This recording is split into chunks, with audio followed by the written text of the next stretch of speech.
الحمد للہ رب العالمین والصلاة والسلام علی سید المرسلین اما بعد فاعوذ باللہ من الشیطان الرجیم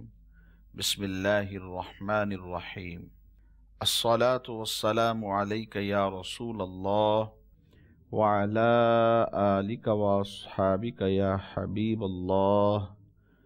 الصلاة والسلام علیک یا نبی اللہ وعلی آلک واصحابک یا نور اللہ۔ نبی کریم صلی اللہ تعالی علیہ وآلہ وسلم نے ارشاد فرمایا، زینوا مجالسکم بالصلاة علیہ، تم اپنی مجالس کو مجھ پر درود پاک پڑھ کر آراستہ کیا کرو۔ فَإِنَّ صَلَاتَكُمْ عَلَيَّ نُورٌ لَكُمْ يَوْمَ الْقِيَامَةِ او کما قال علیہ السلام، کیونکہ تمہارا مجھ پر درود پاک پڑھنا کل بروز قیامت تمہارے لیے نور ہوگا۔ صلو علی الحبیب صلی اللہ تعالی علی محمد صلی اللہ علیہ وسلم۔ میٹھے میٹھے اسلامی بھائیوں اور مدنی چینل کے ناظرین، الحمدللہ عز و جل ہم آج پھر اپنے سلسلے مضامین قرآن میں حاضر ہیں۔ حصول ثواب کی خاطر بیان سننے سے پہلے اچھی نیتیں فرما لیجئے کہ فرمان مصطفیٰ صلی اللہ تعالی علیہ وآلہ وسلم ہے، نیت المؤمن خیر من عملہ، مومن کی نیت اس کے عمل سے بہتر ہے۔ آج کے سلسلے میں ہم انشاءاللہ العزیز سورہ بقرہ کے مضامین پر گفتگو کریں گے۔ سورہ بقرہ یہ مدینہ منورہ میں نازل ہوئی۔ حضرت عبداللہ ابن عباس رضی اللہ تعالی عنہما کا فرمان یہ ہے، مدینہ منورہ میں نازل ہوئی۔ مراد یہ ہے کہ جس سورت کی آیات سب سے پہلے مدینہ منورہ میں نازل ہوئی وہ سورہ مبارکہ سورہ بقرہ ہے۔ سورہ بقرہ ایک عظیم سورت ہے با اعتبار حجم کے بھی، اور اس اعتبار سے بھی کہ اس سورہ مبارکہ میں 40 رکوع 286 آیات ہیں، اور اس کے ساتھ ساتھ 6121 کلمات ہیں، اور حروف کے اعتبار سے 25500 حروف اس سورہ مبارکہ میں موجود ہیں۔ سورہ بقرہ کو بقرہ کا ہی نام کیوں دیا گیا؟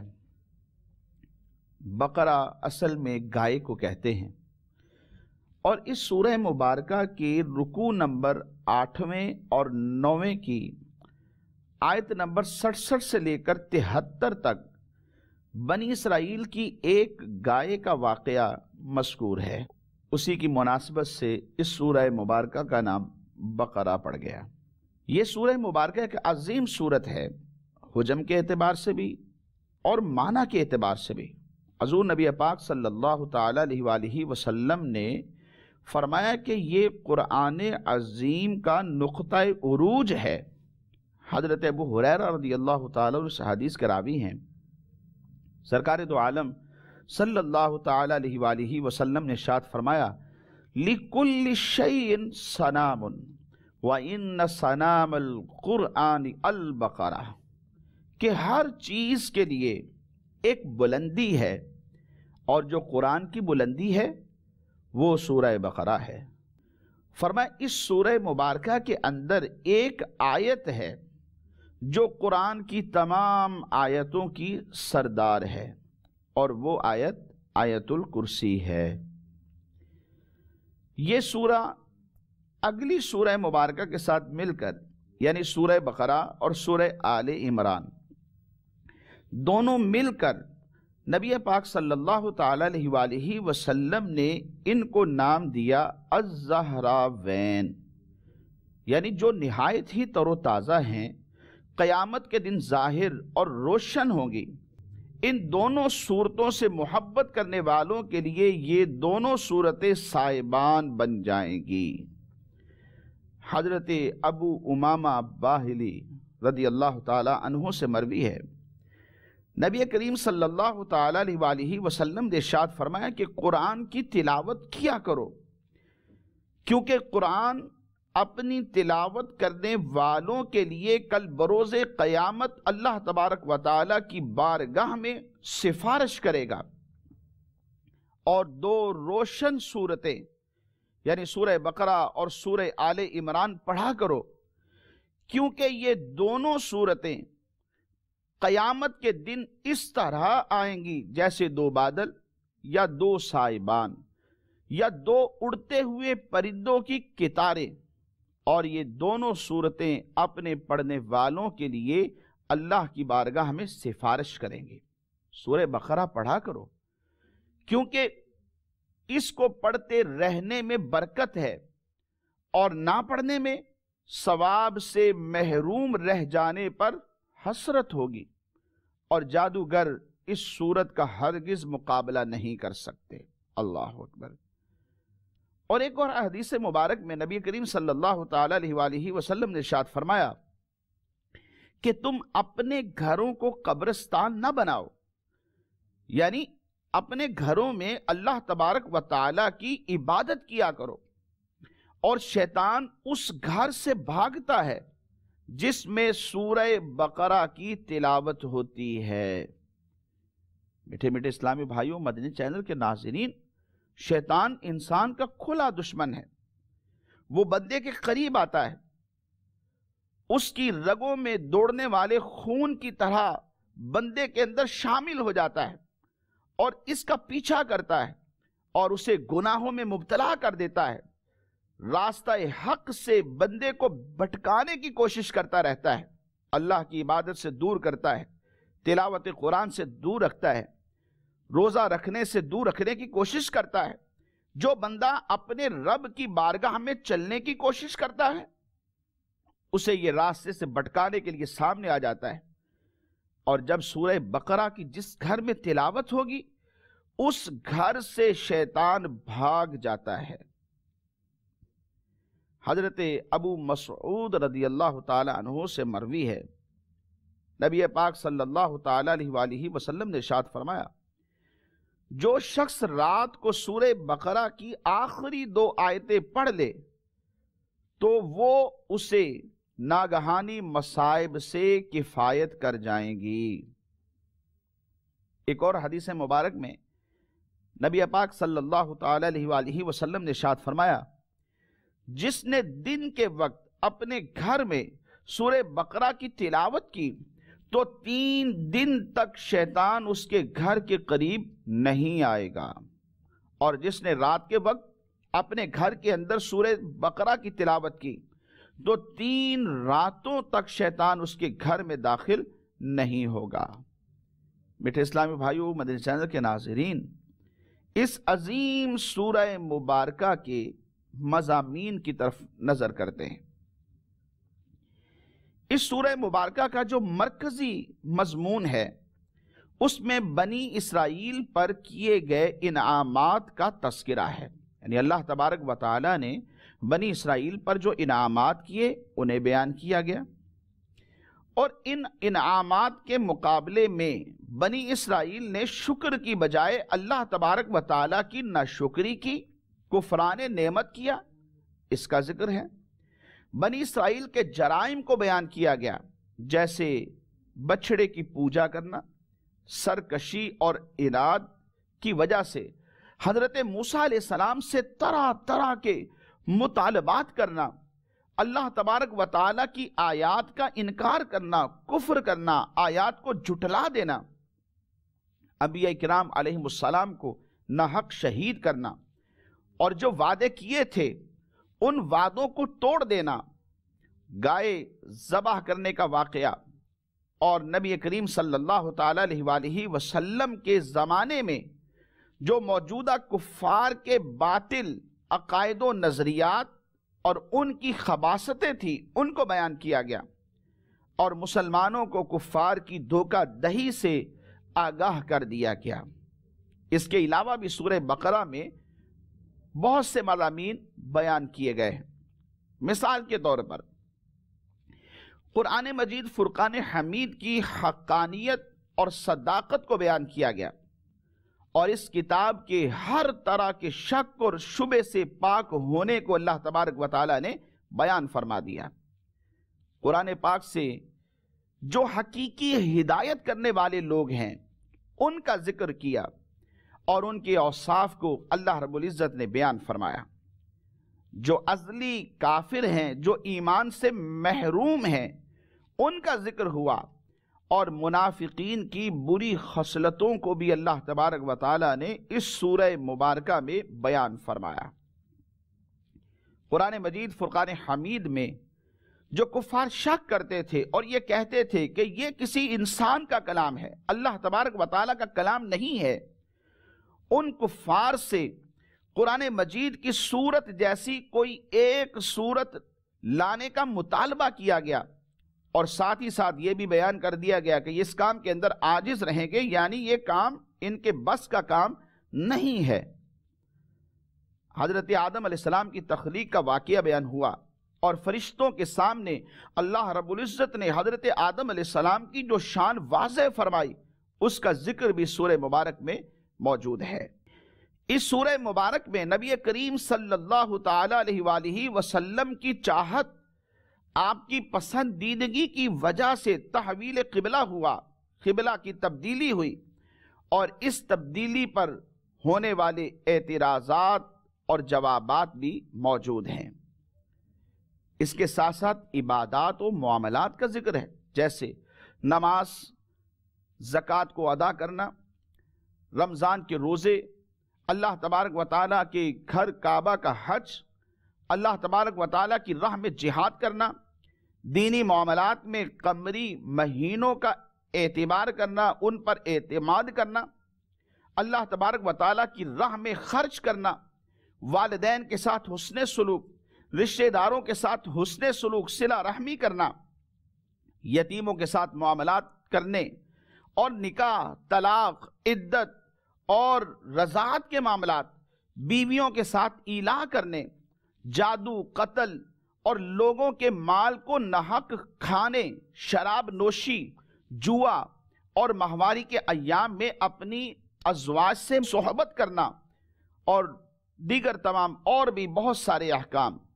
اللہ تبارک و تعالیٰ نے مسلمانوں کو ان معاملات، ان عبادات کے بارے میں شرعی دستور فراہم فرما دیا۔ تابوت سکینہ، طالوت اور جالوت کی آپس میں جو جنگ چھڑی تھی اس کا بھی ذکر کیا۔ مردوں کے زندہ کرنے کے ثبوت پر حضرت عزیر علیہ السلام کی وفات کا واقعہ ہوا۔ حضرت ابراہیم علیہ السلام کو 4 پرندوں کے ذریعے مرنے کے بعد دوبارہ زندہ ہونے پر اللہ تبارک و تعالیٰ کی قدرت کا نظارہ کرانے کا واقعہ بھی بیان ہوا۔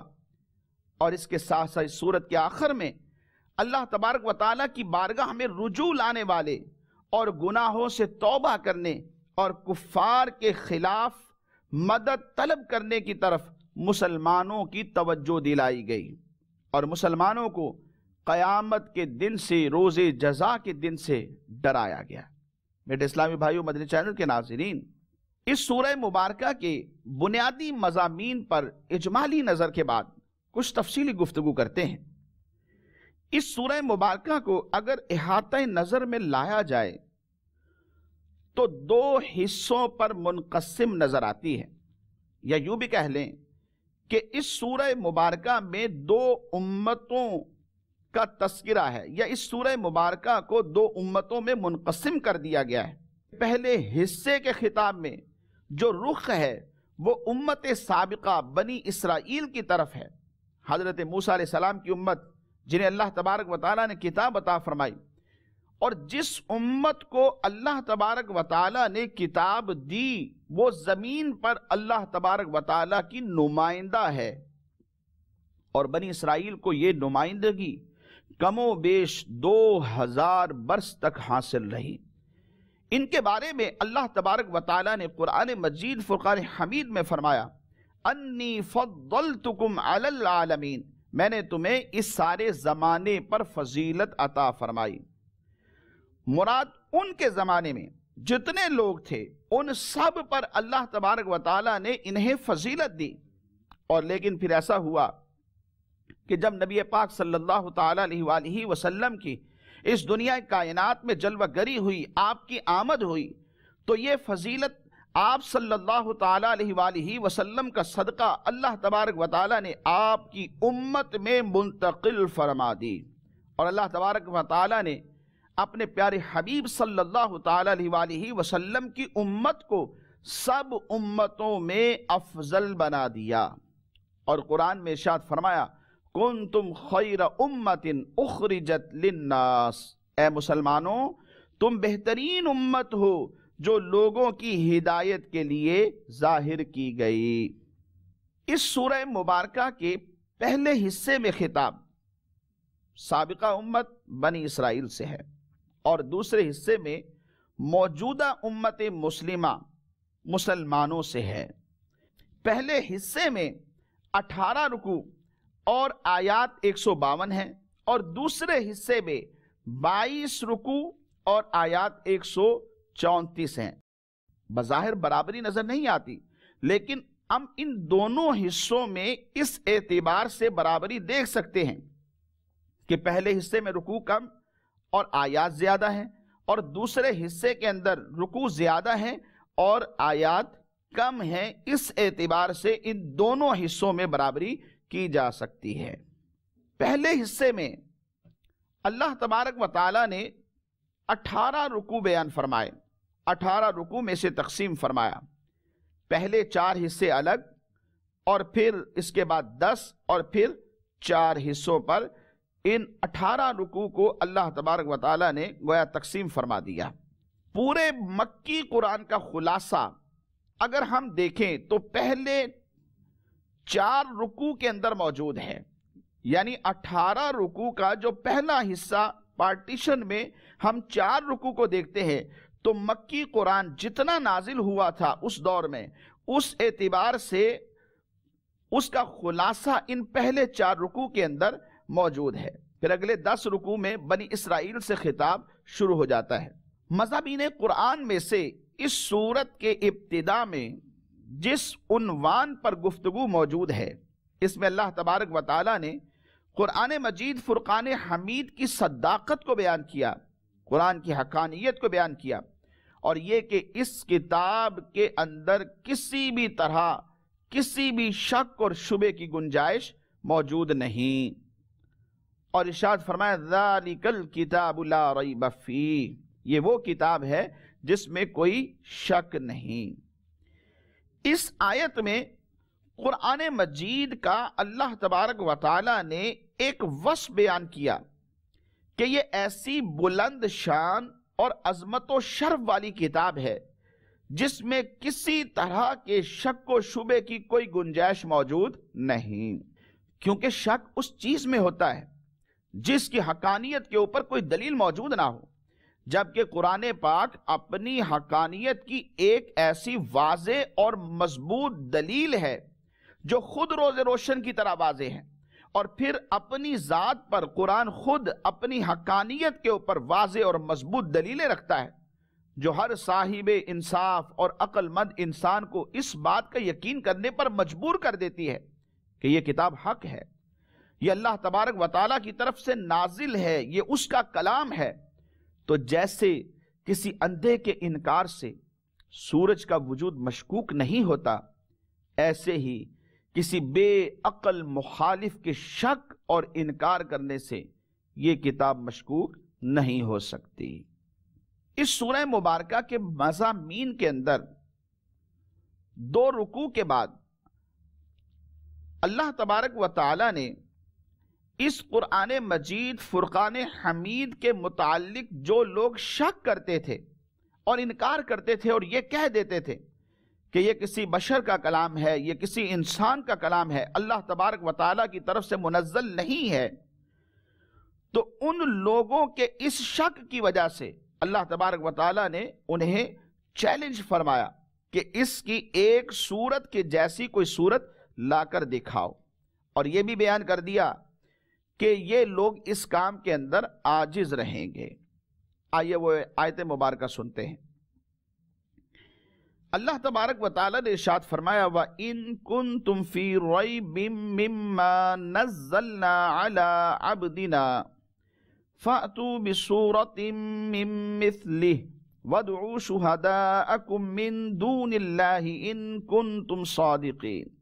اور اگر تمہیں کچھ شک ہو اس میں جو ہم نے اپنے خاص بندے پر اتارا، تو اس جیسی ایک صورت لے آؤ، اور اللہ کے سوا اپنے سب حمایتیوں کو بلا لو اگر تم سچے ہو۔ اس آیت مبارکہ میں حضور سید المرسلین صلی اللہ تعالی علیہ وآلہ وسلم کی نبوت اور قرآن مجید فرقان حمید کے اللہ تبارک و تعالی کی بے مثل کتاب ہونے کی وہ قاہر دلیل بیان فرمائی جا رہی ہے جو طالب صادق کو اطمینان بخشے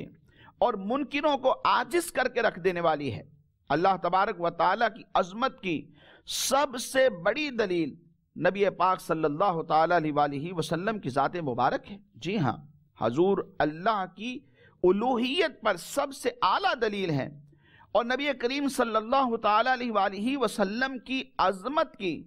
سب سے بڑی دلیل قرآن مجید فرقان حمید ہے۔ لہذا اس رکوع میں ترتیب سے ان سب کو بیان کر دیا گیا۔ اس آیت مبارکہ میں اللہ تبارک و تعالی نے ارشاد فرمایا علی عبدنا، کہ یہ قرآن ہم نے اپنے خاص بندے پر نازل کیا۔ خاص بندے سے مراد سرکار دو عالم صلی اللہ تعالی علیہ وآلہ وسلم کی ذات مبارک ہے۔ اور پھر جو اللہ تبارک و تعالی نے انہیں چیلنج فرمایا آیت کے اس حصے میں اور اس کی بعد والی آیات کے اندر، قرآن کے بے مثل ہونے پر دو ٹوک الفاظ کے اندر ایک کھلی دلیل دی کہ اپنی فصاحت و بلاغت پر ناز کرنے والوں کو چیلنج ہے، اگر تم قرآن کو اللہ تبارک و تعالیٰ کی کتاب نہیں بلکہ کسی انسان کی تصنیف مانتے ہو یا سمجھتے ہو، تو چونکہ تم بھی انسان ہو لہٰذا اس جیسی ایک صورت بنا کر لے آؤ، اور وہ صورت ایسی ہو جو فصاحت و بلاغت میں، حسن ترتیب میں اور غیب کی خبریں دینے میں وہ قرآن کی صورت جیسی ہو۔ لیکن چونکہ وہ ایسا نہیں کر سکتے تھے اور اللہ تبارک و تعالیٰ اس بات کو جانتا تھا کہ وہ ایسا نہ کر سکیں گے، تو اس لیے اللہ تبارک و تعالیٰ نے ان کے عاجز آنے کو بھی بیان فرما دیا۔ بیٹے اسلامی بھائیوں، مدنی چینل کے ناظرین، یہ چیلنج قیامت تک کے انسانوں کے لیے ہے۔ آج بھی قرآن مجید فرقان حمید کو جو نبی کریم صلی اللہ تعالی علیہ وآلہ وسلم کی تصنیف کہنے والے کفار ہیں، مگر قرآن کی مثل ایک آیت بنانے والا آج تک کوئی سامنے نہ آیا، اور جس نے اس کا دعویٰ کیا اس کا پول خود ہی چند دنوں میں کھل گیا۔ قرآن کو یہ اعجاز کیوں حاصل ہے؟ علماء فرماتے ہیں اس کی ایک وجہ قرآن کی اپنی فصاحت و بلاغت ہے۔ عرب کے لوگ فصاحت و بلاغت کے میدان کے شہ سوار تھے۔ ان کی صفوں میں بہت سے ایسے لوگ موجود تھے جو کہ بلاغت کے فن کے اندر اعلیٰ ترین منصب رکھنے والے تھے، عمدہ الفاظ بولتے، چھوٹے اور بڑے جملوں کو بڑی فصاحت کے ساتھ تیار کر لیتے تھے، تھوڑے کلام میں بہترین تصرف کرتے کہ چھوٹی سی بات تھوڑے سے کلام کے اندر بیان کرتے۔ یہ تو ہر ایک کے اندر کمال موجود ہوتا ہے،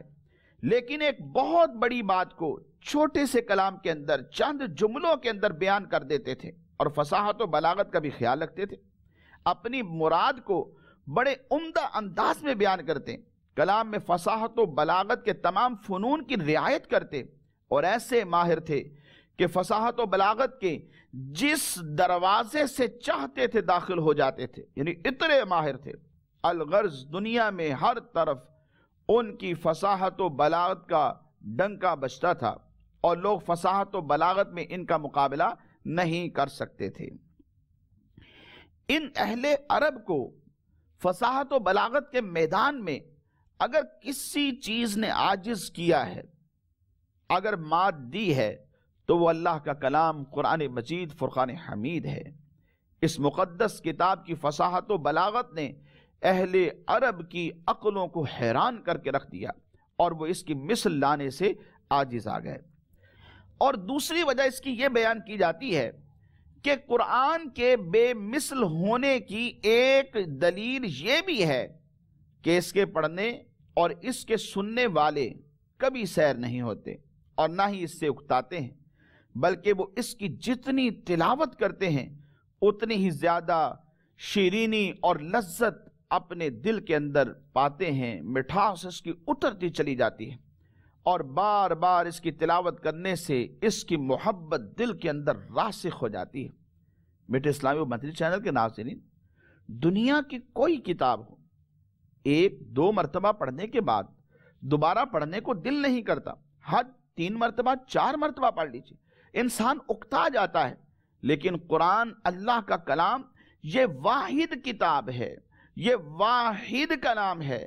کہ ہم جب اسے پڑھتے چلے جاتے ہیں اس کی مٹھاس دل میں اترتی چلی جاتی ہے اور یہ شوق ایمان والوں کے دلوں میں پیدا ہو جاتا ہے کہ اگرچہ ایک سپارہ پڑھ لیا ہے لیکن بار بار اس کو پڑھتے چلے جاتے ہیں اور دل میں کسی بھی قسم کی